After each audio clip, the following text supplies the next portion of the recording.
আসসালামু আলাইকুম রহমতুল্লাহ বারকাতুহু। Good evening. আমি ইতিহাস মন্ডল বলছি।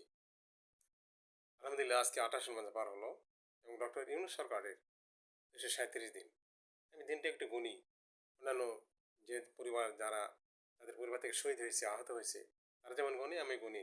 এই পেপার একজন পাঠক হিসাবে আমার অর্থনীতির একসঙ্গে একটা সম্পর্ক আছে এটা। কারণ আমাদের প্রতিদিন 250 থেকে 280 কোটি টাকা লস হয়েছে, অর্থাৎ আমাদের জনগণের পকেট থেকে বের হয়ে যায়। তার জন্য আমাদের কিন্তু আমরা যে একটা ভোগান্তি অর্থনৈতিক যে ক্রাইসিসে পড়েছি, সেটাই একটা মূল কারণ। আর রাজস্ব আদায় যেটা, সেটা কিন্তু অনেক কমে গেছে। তা সরকারের কোষাগারে কোনো মানে টাকা কম জমতেছে, আর আমাদের পকেট থেকে বের হয়ে যেতেছে। আর ওদিকে যেটা ট্যাক্স, যেটা শুল্ক যেটা, সেটা কিন্তু অনেক ছাড় দিছে। অনেক চেষ্টা মেষ্টা করার পরে কিছুটা কন্ট্রোল আছে, কিন্তু এবং আরেকটা আছে কি অ্যাভেলেবল সাপ্লাইয়ের জন্য। এটার একমাত্র কারণ হলো যে এরকম শান্তি সুখ আসার কথা, সেটা কিন্তু আসতেছে না। কারণ এই যে শেখ হাসিনার যে দুর্বৃত্ত যারা, তাদের চেয়ে শেখ হাসিনার চেয়ে ভয়ঙ্কর যারা, তারা অ্যাজ ইট ইজ আছে। হালকা একটা উদাহরণ দিব এবং হালকাভাবে বলো, ঠিক পাঠ্যসূচির মতন। গত 26শে ফেব্রুয়ারি গ্যাসের দাম বৃদ্ধি একটা শুনানি অনুষ্ঠিত হয়েছিল বিআরসির আন্ডারে আর কি। সেখানে আমি আগে নাম লিখেছিলাম যে কথা বলবো। 10টা থেকে শুরু হলো, সারাদিন সবাই কথা বললো। সিস্টেম লস, গ্যাস ম্যাশ, হ্যান ত্যান, এটা ওটা। আমরা গরু রচনা যেভাবে পড়তেছিলাম, সেখানে সবাই বললো যে আমরা যারা ব্যবহারকারী, বিজেএমই, বিকেএমই, গার্মেন্টস, সিরামিক্স, ব্যবহারকারীগণ এবং সঙ্গে রাজনীতিবিদ, সাংবাদিক, সবাই। তো আমি সর্বশেষ যখন 4টা বেজে গেল, আমার আর ডাকা হয় না, আমি একটু সেন্টিমেন্টাল হয়ে গেলাম। যাই হোক, আমি কয়েকবার নক করার পরে আমাকে সুযোগ দেওয়া হলো। আমি যখন যখন যে কথা বলতে লাগলাম, তখন কিছুটা ইমোশনাল হয়ে গেল, কথা বলতে পারলাম না। তবু আমি দুটো পয়েন্টে কথা বললাম যে 25 সালে এসেও গ্যাস এলএনজি আমদানির প্রয়োজন নেই, যদিও সেটা লাগে সিস্টেম লসের কারণে।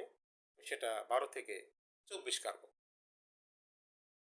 এখন কিন্তু অলরেডি 1 মাসের উপর হয়ে গেল। এর ভিতরে আমি কিছু ডাটা কালেকশন করে নিয়ে ওটা আমি একটা সামারি শিট বানাইছি মাননীয় চেয়ারম্যানের জন্য, যে আমি সেটা 21 কার্গোতে টেকছি আর কি। অর্থাৎ 21 কার্গো মতো হলেও অর্থাৎ 10% এর ভিতরে আমি সিস্টেম লস যোগ করেছি। এর অন্তর্নিহিত কারণ হলো ডিমান্ড দেখা, যখন থেকে এলএনজি শুরু 2018 সাল থেকে এ যাবৎ 450 কার্গো আমদানি করা শেষ এবং 2 লাখ কোটি টাকার উপরে। আর আমি বলতেছি একজন পাঠক হিসাবে যে আমদানি কোনো প্রয়োজনই ছিল না। স্রোতের বিপরীত একটা বিরাট কথা। তো সেদিন আমি মুখে বলেছিলাম, এখন একটা ডাটা নিয়ে গেলে সেই ডাটাটা আমার পেজে থাকবে, সেটা মাননীয় চেয়ারম্যান স্যারের জন্য, এই জিনিসগুলো দেখবে যে কীভাবে এটা সম্ভব হলো। 2018 সালে আমি 2023 সালের একটা ডাটাতে বলেছিলাম যে আমাদের তখন সারপ্লাস থাকে, অর্থাৎ 2023 সালেও লাগে না, 23-24ও লাগে না। আমার ডাটাতে সেটা পরিষ্কার বলানো আছে। এটা কেন লাগতেছে? এটার মেইন কারণ হলো অবৈধ কানেকশনটা। অবৈধ কানেকশন ব্যবহারদের পদক্ষেপটি কি? প্রতিদিন বা প্রতি মাসে তারা ডিসকানেক্ট করে, ঠিক টম অ্যান্ড জেরি, আবার ভেতরে ভেতরে কোনো কানেক্ট করে, এবং কানেকশনের ভারটা বেশি। লিগ্যাল কিন্তু কানেকশন নাই এর ভিতরে, ইলিগাল কানেকশনটা ব্যাপক পর্যাপ্ত। একটা উদাহরণ দিলে বুঝবেন। আমার আইডিয়া 43 লাখ আছে আপনার ডোমেস্টিক কানেকশন, এটা বোধ হয় 43 ডবল 86-80 লাখের উপর হয়ে যাবে। প্রতিটা সেক্টরে এরকম। তো এই ব্যাপারে যদি পদক্ষেপ না নেওয়া হয়, তাহলে কিন্তু আপনার এই যে লস যেটা, সেটা চলবেই। আপনি কনজামশনটা দেখান, এটাই চ্যালেঞ্জ আপনাদের। আপনার ডেফিনেটলি আপনার কনজামশন দেখান, যেখানে 2000 মিটার কিউবের ভিতরে কনজামশন থাকে, সেখানে আপনার 1800 মিটার কিউব কীভাবে নিয়ে আসেন? মাননীয় চেয়ারম্যান, একজন পাঠক হিসাবে আমার এটা প্রশ্ন। আর এই ডাকাতদের দল যেটা, সেটার একটা উদাহরণ আপনাকে দিই। হিল ট্র্যাক্সে দেখেন, এটা আমরা 26 তারিখের পরের ঘটনা। হিল ট্র্যাক্সের আপনার গ্যাস উত্তোলনের জন্য একটা রেট কনফার্ম করা হয়েছে $8। আপনি কেটে ভাবতে পারেন, যেখানে $1 নিচে চলতেছে উত্তোলন রেট, সেটা কিভাবে নিয়ে আসলো? দেখেন, আপনার জ্বালানি খনিজ মন্ত্রণালয়, পেট্রো বাংলা এবং বাপেক্স সবাই নাকি ওখানে উপস্থিত ছিলেন, ঊর্ধ্বতন কর্মকর্তাগুলো, যাদের পুরস্কার কি জানেন? শুট অন সাইট, একদম ডাইরেক্ট। এদের এদের এ দেশে কত বড় পাওয়ার এদের। এরা $1 জিনিস $8 নির্ধারণ করে। এরা তার কারণ খুঁজে দেখায় যে হিল ট্যাক্স অনেক অগম, কিন্তু এখানে ডেফিনেটলি লোকেশনটা খারাপ, কিন্তু সমস্ত কিছু সিস্টেম অ্যাক্টিভিটিসগুলো সবে এক। তার জন্য হয়তো কিছু বাড়তে পারে, 10%, 20%, 200%, দ্বিগুণ হতে পারে, কিন্তু এটা 8 গুণ হতে পারে না। এটা একটা।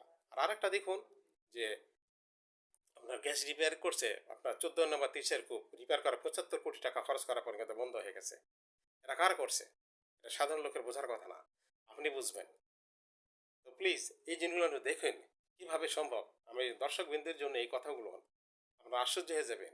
দেশ তো চলতেছে কার উপরে? রাজনীতিবিদরাও ছিল ওখানে, সবাই কেউ কিন্তু এই জিনিসগুলো তারা জানি না কিভাবে বেখেয়াল হয়ে যায়, যে এখানে কোনো আমাদের প্রয়োজনই নাই সেখানে কিভাবে তারা নিয়ে আসে এবং তার জন্য আবার আরো আরো তারা দাম বৃদ্ধি করতে চায়।